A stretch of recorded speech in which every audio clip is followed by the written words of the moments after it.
Hello दोस्तों, नमस्कार। Welcome to quick understanding hub YouTube channel. तो आज का टॉपिक है हमारा विद्युत बल रेखाएं। विद्युत बल रेखाएं क्या होती है, हम बहुत ही आसान तरीके से समझेंगे। तो सबसे पहले मैं आपको बता दूं, अगर आप कॉपी पेन लेकर के बैठे हैं तो अभी कुछ नहीं लिखना है आपको। जो मैं आपको पढ़ा रहा हूँ इसकी पीडीएफ की लिंक आपको डिस्क्रिप्शन बॉक्स में मिल जाएगी। आप वहाँ से पीडीएफ को डाउनलोड करिएगा, फिर नोट्स बनाइएगा। लेकिन अभी आपको वीडियो को अंत तक देखना है, ठीक है। वीडियो को अंत तक देखना है तो आपको विद्युत बल रेखाएं अच्छे से समझ में आ जाएगी, ठीक है। अगर आप इस चैप्टर से संबंधित और वीडियो देखना चाहते हैं तो इसकी प्लेलिस्ट आपको डिस्क्रिप्शन बॉक्स में लिंक मिल जाएगा, प्लेलिस्ट का भी, ठीक है। नहीं तो अगर आप वीडियो को अंत तक देखते हैं तो एंड स्क्रीन पर, जहाँ से वीडियो खत्म होने को आता है, तो एंड स्क्रीन पर भी प्लेलिस्ट आपको देखने को मिल जाएगा। तो आप वहाँ से भी जाकर देख सकते हैं प्लेलिस्ट, ठीक है। तो देखिए, विद्युत बल रेखाएं क्या होती हैं। अब पहले तो आपको पता होना चाहिए विद्युत बल रेखाएं उत्पन्न कैसे होती हैं। जब विद्युत क्षेत्र जहां होता है वहीं पर विद्युत बल रेखाएं उत्पन्न होती हैं। तो भाई, जब विद्युत क्षेत्र होगा तभी विद्युत बल रेखाएं उत्पन्न होंगी। तो विद्युत क्षेत्र कब उत्पन्न होगा? अगर आपने विद्युत क्षेत्र क्या होता है नहीं देखा है तो इसका भी लिंक आपको डिस्क्रिप्शन बॉक्स में मिल जाएगा, तो आप वहां से जाकर के देख सकते हैं। तो बढ़िया से देख लीजिएगा। फिलहाल इस वीडियो में देखिए विद्युत बल रेखाएं। तो हमने आपको क्या बताया, जहां विद्युत क्षेत्र होगा वहीं पर विद्युत बल रेखाएं होंगी। अगर विद्युत क्षेत्र नहीं है तो विद्युत बल रेखाएं उत्पन्न होने का सवाल ही नहीं उठता। तो विद्युत क्षेत्र कैसे उत्पन्न होता है? जब कोई आवेश होता है, समझिए बात को, ये प्लस का आवेश, ओके, ये प्लस का आवेश। अब जब प्लस का आवेश होगा या माइनस का आवेश हो, कोई आवेश होगा तभी विद्युत क्षेत्र उत्पन्न होगा, ठीक है। तो प्लस का क्यू है, विद्युत क्षेत्र उत्पन्न होगा। अब माइनस का क्यू है तो भी विद्युत का क्षेत्र उत्पन्न होगा। क्यों भाई, ये तो कह दिया जाए धनावेश होगा तभी विद्युत क्षेत्र उत्पन्न होगा। अगर माइनस का आवेश रख दे तो नहीं होगा क्या? तब भी होगा।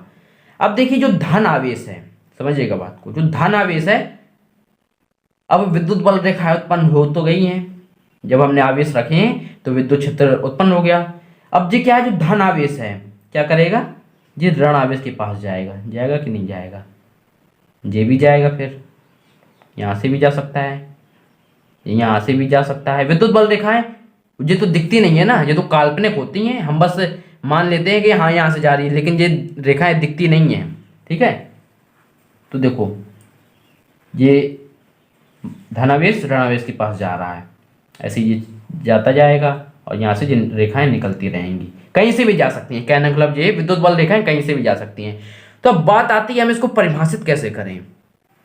परिभाषित हम इस प्रकार कर सकते हैं, देखो, ये क्या है, धनावेश ऋणावेश के पास जा रहा है। धनावेश ऋणावेश के पास जा रहा है तो ये कहां से गया? इस रास्ते से भी जा सकता है, इस रास्ते भी जा सकता है। ये कहां से? यहां से भी जा सकता है, कहीं से भी जा सकता है। कहने का मतलब है कहीं से भी जा सकता है, ठीक है। तो ये रास्ताएं हैं, जैसे हमको जाना है कहाँ? हमीरपुर से मौधा जाना है, समझिएगा। हमीरपुर से मौधा जाना है तो कोई ना कोई रास्ता तो होगा। तो ऐसे ये रास्ता है, धनावेश ऋणावेश के पास जा रहा है। तो धनावेश देखो, ऋणावेश के पास ये रास्ते से जा रहा है, इस रास्ते से जा सकता है, इस रास्ते से कहीं से भी जा सकता है। जो ये रास्ताएं होती हैं ना, यही हमारी विद्युत बल रेखाएं कहलाती हैं। यही तो हमारी रेखाएं हैं, ठीक है। अब इसको हम परिभाषित कैसे करें, डेफिनेशन जरा देखिएगा। आपको एग्जाम में किस तरीके से लिखना है वो भी आपको सब पता चल जाएगा, पीडीएफ आपको मिल जाएगी, तो आप उसी तरीके से लिखिएगा। देखो, धन आवेश जिस रास्ते से ऋण आवेश के पास पहुंचता है उस रास्ते को विद्युत बल रेखाएं कहते हैं।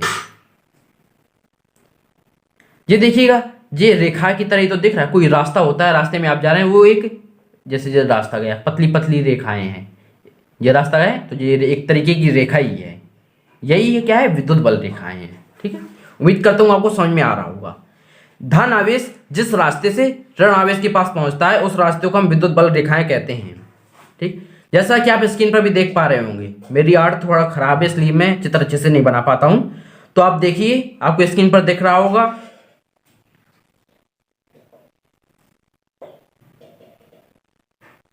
स्क्रीन पर आपको दिख रहा होगा।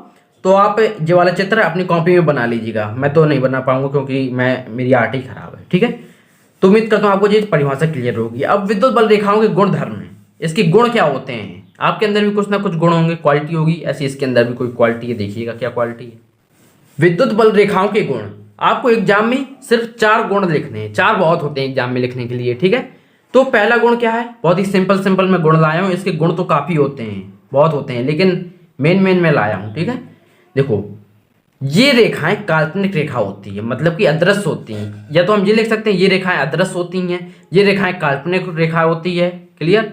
आप दिखाई देते हैं, आपके अंदर गुण क्या है, आपके अंदर है कि आप दिखाई देते हैं, लेकिन इनके अंदर गुण क्या है, ये रेखाएं काल्पनिक होती हैं, ये दिखाई नहीं देती हैं। ये रेखाएं आपस में कभी नहीं काटती हैं। आप फिर से स्क्रीन पर देख पा रहे होंगे, जो बल रेखाएं यहां से जा रही हैं वो आपस में कभी नहीं काटेंगी, काट ही नहीं सकती, ठीक है।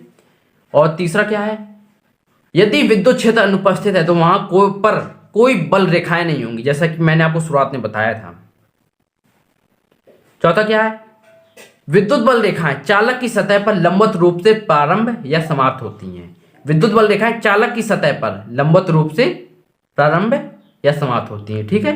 यानी कि विद्युत बल रेखाएं चालक पर भी आवेश होता है, आवेश जिस वस्तु पर आवेश होता है वो चालक बन जाती है। अब विद्युत बल रेखाएं उसके अंदर जाएंगी तो लंबवत जाएंगी, यानी कि 90 डिग्री का कोण बनाएंगी, ठीक है। तो दोस्तों, उम्मीद करता हूं आपको ये वीडियो पसंद आया होगा, ठीक।